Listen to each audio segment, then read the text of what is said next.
What is going on, everybody? Ladies and gentlemen, welcome to Wrestling Rush Hour. Now, WWE SmackDown spoilers. For those of you who actually want to watch SmackDown, I'm going to say it again. This is a spoiler.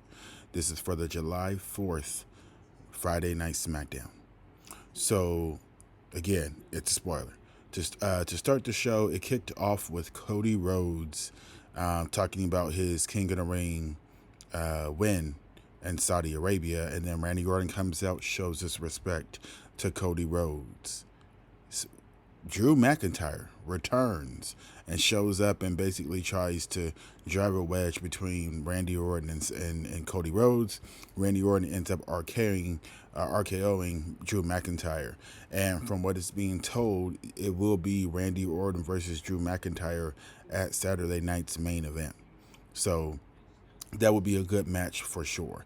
Now, we see also that it was an unlikely team. Well, likely to me, because I've been telling you guys that this is the route they were going. Alexa Bliss and Charlotte Flair faced off against B-Fab and Mi-Chen, as well as the Secret Service in a triple threat match to determine who's going to be the number one contender for the WWE Women's Tag Team Championships against Raquel and Roxanne Perez. Now, I personally thought it would be better to have Nikki Bella and Brie Bella go after those championships, because it seemed like WWE was doing something in regard with Liv Morgan and Nikki Bella. But I'm guessing because they didn't go with the Bella twins in terms of the tag team route, it may seem like Brie is not back in WWE, and that maybe it was just going to be a feud between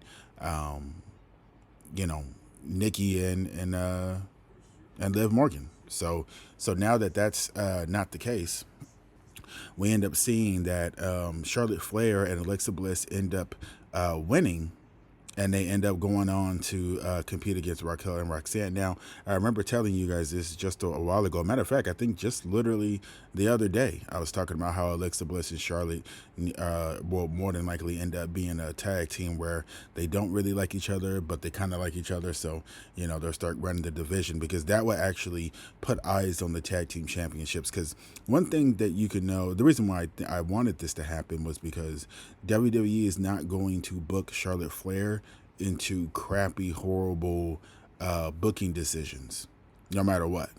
So the fact that they're going to put those WWE Women's Tag Team Championships on Alexa Bliss and Charlotte Flair, they're going to obviously make history at Evolution by winning those championships, because this will be the first time, if I'm not mistaken, that the Women's Tag Team Championships will be defended at Evolution. I could be wrong, but if I'm wrong, I'm wrong. But I think it may be the first time. I don't know for sure.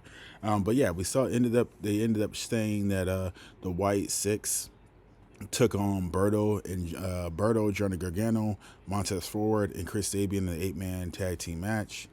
And the Wyatt Sicks ended up coming out on top. I'm pretty sure, even though I haven't even watched that match, I'm pretty sure it's probably an entertaining tag team match. But no, again, nobody gives a damn about the Wyatt Sicks.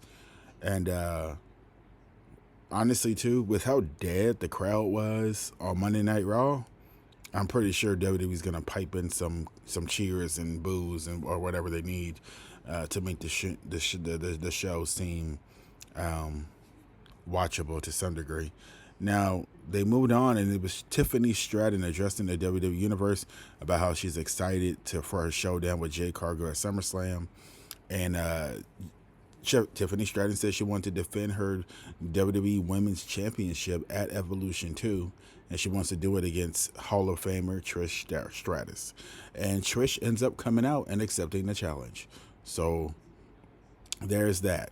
Then we see Aleister Black and Damian Priest having a confrontation, and basically it's going to be R-Truth versus Aleister Black next week on SmackDown.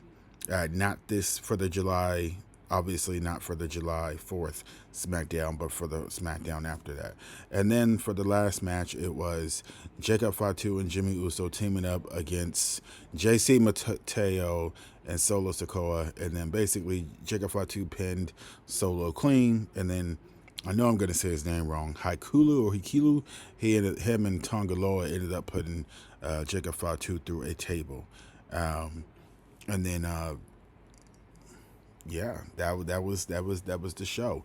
Now, did I watch the show? No, but this were the spoilers, and yeah, that's your SmackDown review. I'm pretty sure the tag team match was okay for the main event.